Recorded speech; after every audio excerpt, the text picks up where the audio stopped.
is the 77 WABC minicast. So we watch Cuba gradually being strangled. And what are Cuba's allies doing about it? This is the Dick Morris and Doug DePiro show, sponsored by the Patriot Gold Group. Mexico, China, and Russia vowed to provide assistance to the ailing Cuban regime this week. But words of love, soft and tender, were not designed, won't win a girl's heart anymore. And none offered to provide the oil that the ailing communists desperately seek. For decades, the Castro communist regime has relied on oil shipments mainly from Venezuela and Mexico to keep the country's barely functioning infrastructure running and help offset the humanitarian crisis 67 years of communism has caused.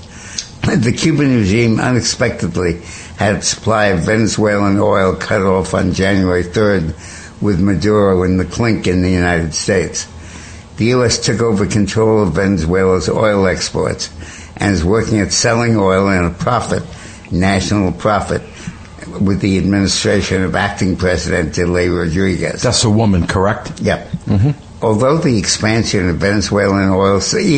suspension of oil supply to Cuba effectively turned Mexico into its new top supplier in January, the country suspended a late January oil shipment to Cuba from Mexico and has not publicly said when it's going to start it again. So we're starving Cuba to death. Now, what's going to happen over the next month is the humanitarian communist regime people at the UN are going to say, oh no, this is a humane crisis. You can't do this to the Cuban people. This is a humanitarian crisis. They desperately need oil. They desperately need food. Let it in, and they can try and break the blockade. They should have said that with Castro. You can't do this to your people. Yeah, exactly. That's what they should have said. But they're going to come in the next couple of weeks, and they're going to say, oh, my God, you got to let aid into the country, just like the Oil for Food program that Saddam Hussein presided over. Well, I'd love to see Marco go down there and be their president. I know you said no way, but I don't know. Trump has got the cojones. He could do it. You know what I mean? There was huge fireworks at a hearing in Congress when Attorney General Pam Bondi appeared, hearing on the Epstein situation. Among the Democrats who she attacked were Jamie Ruskin, Maryland 8, and Jerry Nadler, who just announced his retirement. It was Nadler who Bondi called out several times for his outrageous theatrics and accused him of allotting his 4-minute question time to filibuster. The plan, she averred, was that the clock would run out on her before she had time to reply to the questioning. The AG shared the fact that the Trump administration is overseeing a rallying Wall Street in the wake of its economic policies, which reached a record in recent days, and used the opportunity to needle Raskin for his alleged insider trading. Here's what Bondi may be referring to. According to a NASDAQ report, in May of 2025 alone, Raskin, a congressman from Maryland, made $1.4 million via stock trades. Really? His net worth is $6.4 million. Remember that he makes only about $174,000 in Congress. Next, Bondi whipped California's Ted Lieu soundly over the slew of failures he and his fellow Democrats have wrought on citizens there, including dangerous sanctuary policies that let criminal aliens terrorize everyday Americans at will. And in the meantime, welcome back to the days of Marshall Dillon and Wyatt Earp, and also go back further and go to Sam Dillinger and Bonnie and Clyde. The lowest homicide rate, is that what we're talking about again? The Major Cities Chiefs Association released its year-end crime report showing a sharp, we talked about this, we're going to talk about it again, it's that important, showing a sharp drop in violence across the country, bolstering the idea that the nation is experiencing a steep recession in killings and muggings after crime exploded during the COVID-19 pandemic. The MCCA, which surveyed 67 of the country's largest police departments, show homicides fell 19%, rapes fell 9%, robberies 20%, and aggravated assaults 10% from 24 to 25. Some of the nation's largest cities, such as New York, Los Angeles, Houston, reported no increases across the 4 types of crime listed in the survey. Now, the D.C. and Memphis both benefited from federal law enforcement, but the other cities did not. The White House celebrated the findings in a press release and took the opportunity to bash Democrats amid improving crime numbers.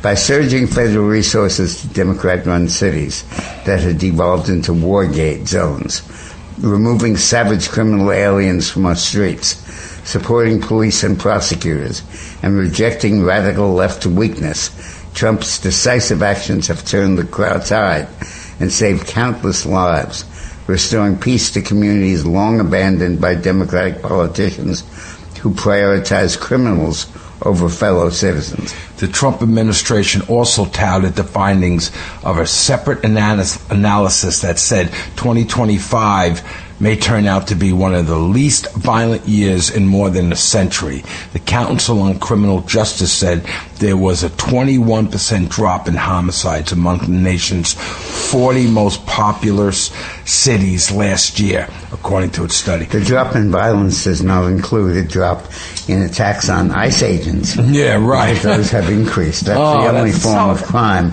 that's gone up. That's so horrible. This idea that people are so blazing or, got so much... Oh. Now, there's a great analysis that was issued by a guy who is my new hero. Let me get his name here. Shunk, S-H-U-R-U-C-K, Shuk, J.B. Shuk, in the Gladstone Gatestone Institute. He's a senior fellow there.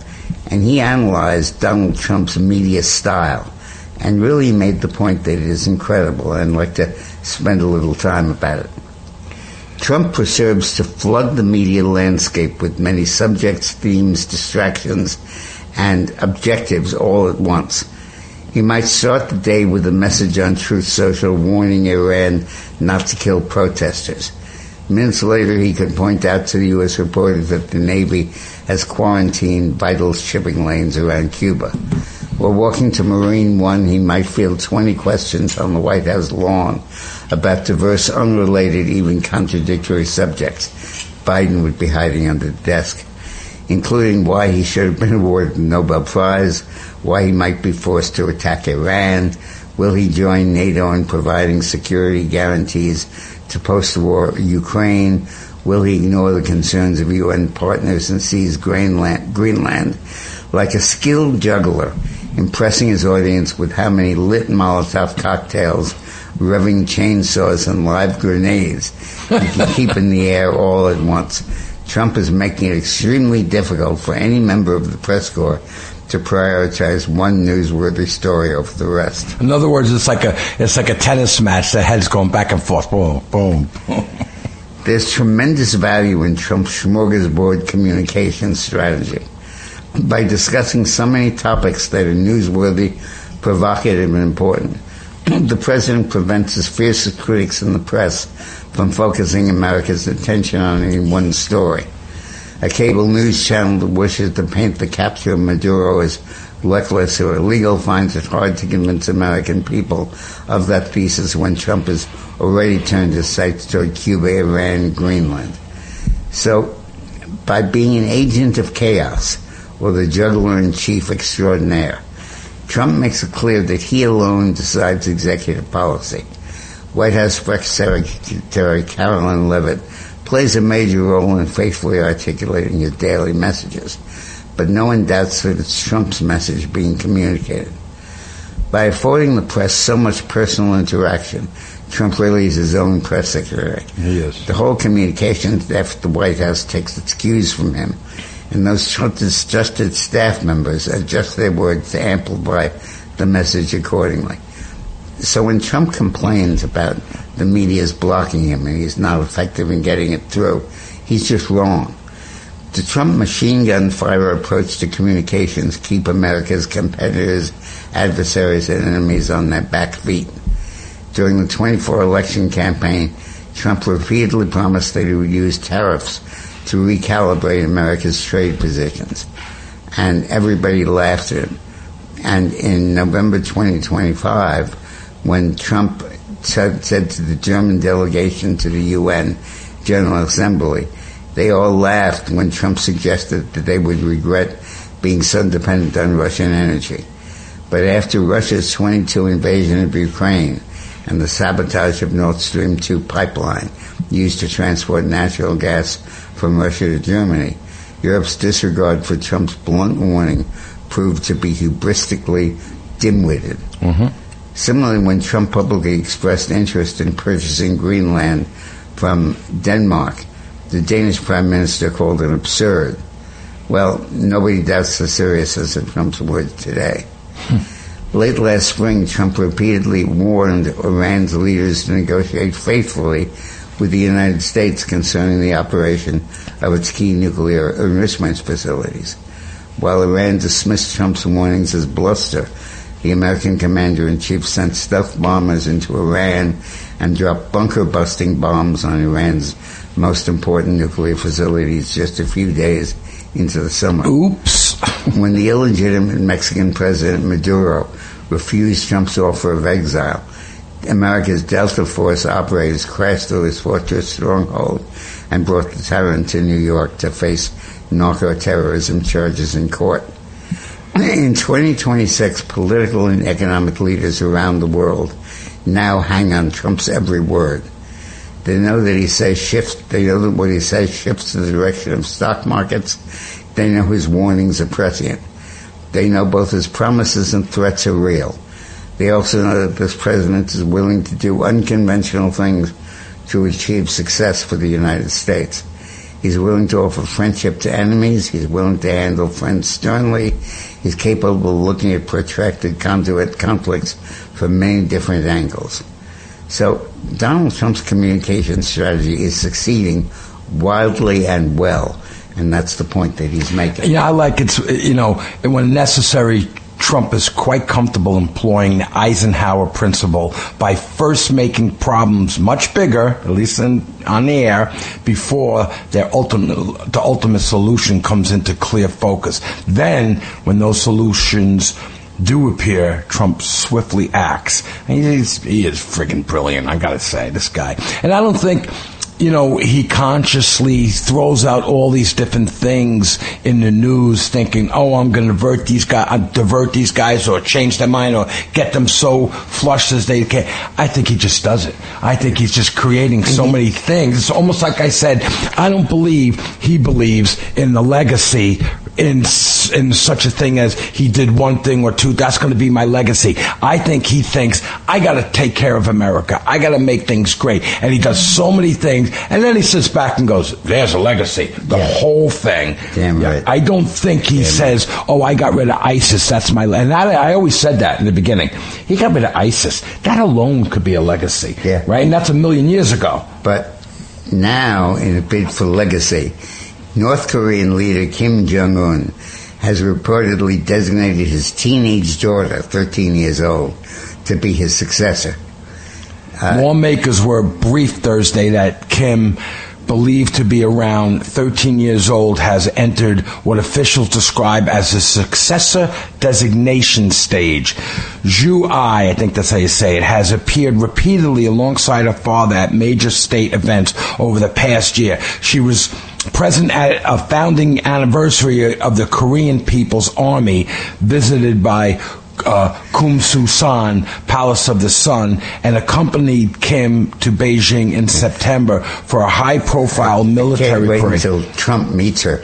What? Can't wait until Trump meets her. Yeah, she first appeared on state television in 22, holding her father's hand while inspecting an intercontinental ballistic missile. Come here, honey. Let me show you how we kill people.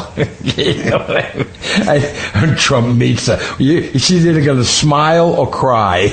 Now, Trump has signed a law, believe it or not, prohibiting federal payments to dead people. I can't believe that. What does he have against dead people? Ending Improper Payments to Deceased People Act was signed into law, closing a loophole that allowed taxpayer dollars to be sent to people who've died. Senator Kennedy has pressed the issue for years. His 2020 bipartisan reform temporarily required the Social Security Administration to share its death master file with the Treasury Department to prevent this improper payment. That 3-year safeguard was projected to save at least $330 million between 24 and 26. The new law makes that data sharing permanent and strengthened. The new law makes that data sharing permanent and strengthens the Treasury do not pay system, allowing agencies to cross-check death records before sending. That's horrible. He doesn't like dead people. Yeah. This is wrong. He's such a racist bigot. What do we call that? He's a deathist. And I bet the dead people who he doesn't want to pay are mainly black. Oh, yeah, he's a racist. That's right. We got to think of something. He's a more, I don't know, deathist. Anyway, when we get back, we're going to talk about Susan Collins to back the SAVE Act assuring PAC. That's pretty interesting, right? That's huge. Susan Collins. All right, when we get back.